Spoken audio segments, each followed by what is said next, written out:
బిస్మిల్లాహిర్ రహ్మానిర్ రహీం. ఈ సర్వాన్ని సృష్టికర్త అయినటువంటి అల్లాహ్ పేరుతో ప్రారంభిస్తున్నాను. అస్సలాము అలైకుం వరహ్మతుల్లాహి వబరకాతుహు. నా పేరు నజీర్ షరీఫ్. మానవతా మేలుకో టీవీకి స్వాగతం. ఫ్రెండ్స్, ఈరోజు టాపిక్ కాలచక్రం, ద వీల్ ఆఫ్ లైఫ్. ఈ రోజుల్లో మనం చూస్తే రోజుకు 24 గంటల జీవితం. 24 గంటల జీవితంలో మనం ఎంత సమయాన్ని మనం వృధా చేస్తున్నాం, ఎంత సమయాన్ని మనం ఉపయోగించుకుంటాం అనేది ప్రశ్న. దైవం కాలచక్రం అనే ఒక సూరాని ఖురాన్ దైవ గ్రంథంలో పొందుపరచడం జరిగింది. 103 సూర అసర్. అందులో ఏమంటున్నారంటే, మహాప్రభు ముహమ్మద్ సల్లల్లాహు అలైహి వసల్లం కాలచక్రం సాక్షిగా ఏ కాలాన్ని ఆ సృష్టికర్త, ఏ ప్రకృతిని ఆ దేవుడు, ఆ దైవం సృష్టించాడో ఆ యొక్క కాలాన్ని బట్టి సాక్ష్యం ఇస్తూ చెప్తున్నారు. ఏమంటే, మానవుడు ఘోరంగా నష్టపోయాడు, ఘోరంగా నష్టాల పాలవుతున్నాడు.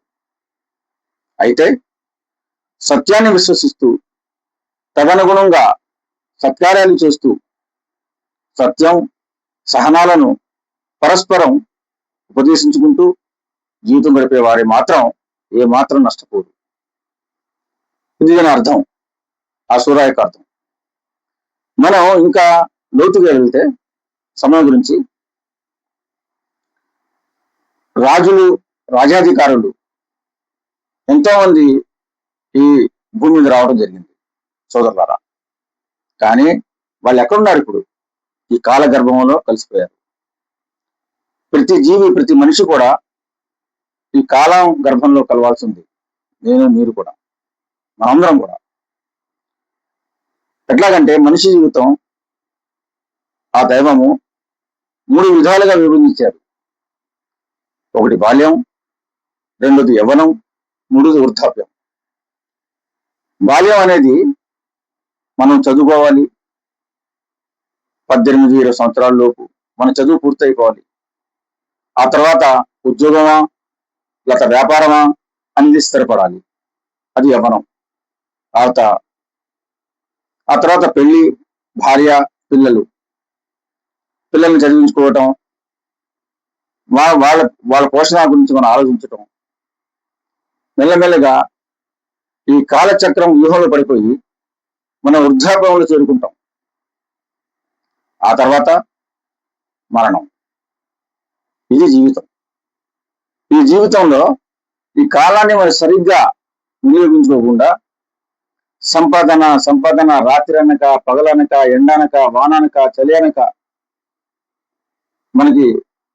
మన శరీరానికి రెస్ట్ లేకుండా ఏ రకంగా జీవితం గడుపుతున్నాం అంటే మెకానికల్ లైఫ్ అయిపోయింది. కాలచక్రం అనేది ఒక సైకిల్ చక్రం లాంటిది. బిరుబిరా తిరుగుతూనే ఉంటది, అది ఆగదు.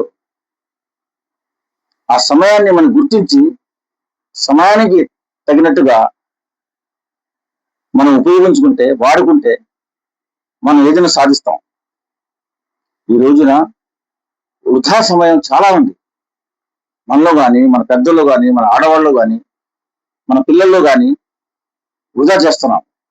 ఈ జీవితం, మనిషి జీవితం చాలా విలువైనది సోదరులారా. ఇటువంటి విలువైన జీవితాన్ని ప్రసాదించిన ఆ భగవంతునికి మనం ఎంత కృతజ్ఞత చెప్పినా సరే తక్కువే. ఇది ఒక పెద్ద వరం మనకి. ఈ వరాన్ని మనం అలాగే వదిలేస్తున్నాం. ఉదాహరణకి ఒక పెద్ద ఒక మాట చెప్పాడు. ఏమిటంటే, అది ఒకతను మా పెద్ద గొప్పవాడు, బంగారం, వజ్రాలు, వైఢూర్యాలు, ముత్యాలు ఒక గది నిండా నిండిపోయి ఉన్నాయి. అతను ఒక కుర్రాన్ని పిలిచి, ఒక మనిషిని పిలిచి, నీకు 1 గంట టైం ఇస్తున్నా. 1 గంట టైంలో నీకు ఎంత కావాలో, బంగారం కావాలా, వజ్రాలు కావాలా, వైఢూర్యాలు కావాలా, డబ్బు కావాలా, ముత్యాలు కావాలా, 1 గంటలో తీసుకో. 1 గంట తర్వాత సమయం అయిపోతుంది అని ఆ గదిలో పంపించి బయటికి తలుపేస్తాడు.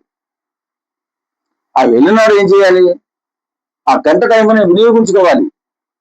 అతను ఎంత ధనం కావాలో తీసుకోవాలి, ఎంత తీసుకోవాలో అంత తీసుకోవాలి. కానీ ఆ డబ్బుని, ఆ బంగారాన్ని, ఆ వజ్రాల్ని, ఆ ముత్యాల్ని, ఆ యొక్క రంగురంగులో ఉన్న రాళ్ళని ఆ లోపల చూస్తూ ఆ గంట సమయాన్ని వృధా చేశాడు. ఆ పెద్ద ఆయన, బయట ఉన్న పెద్ద ఆయన గంట తర్వాత తలుపు తీశాడు. ఏమీ తీసుకోలా, ₹1 తీసుకోలా, చిన్న బంగారం కూడా తీసుకోలా, ఒక ముత్యం కూడా తీసుకోలా. అతను వచ్చి బయటికి లాగేసి తలిపేశాడు. అదే మన జీవితం, అదే మన జీవితం. మనకి మృత్యువు వదలదు, మరణం తప్పదు, మరణం తప్పదు. అందుకే ఈశ్వరాలు చెప్పారు, మానవుడు ఘోరంగా నష్టపోతున్నాడు.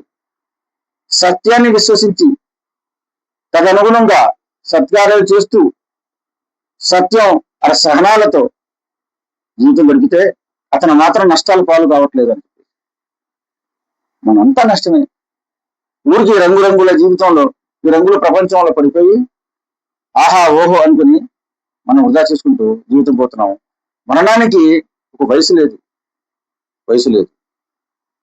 ఆయుష్, మన మరణానికి మనకి సంబంధం ఏంటంటే చెప్పండి. చిన్నపిల్లలు చనిపోతున్నారు, వయసులో ఉన్న వాళ్ళు చనిపోతున్నారు, ఆడవాళ్ళు చనిపోతున్నారు, ఆడపిల్లలు చనిపోతున్నారు, ముసలోళ్ళు చనిపోతున్నారు, ఆరోగ్యవంతులు చనిపోతున్నారు, అనారోగ్యంలో ఉన్న హాస్పిటల్లో వాళ్ళు చనిపోతున్నారు, జైల్లో ఉన్న వాళ్ళు చనిపోతున్నారు. చావుకి కారణం ఇవేమి కాదండి. చావుకి కారణం ఆయుష్.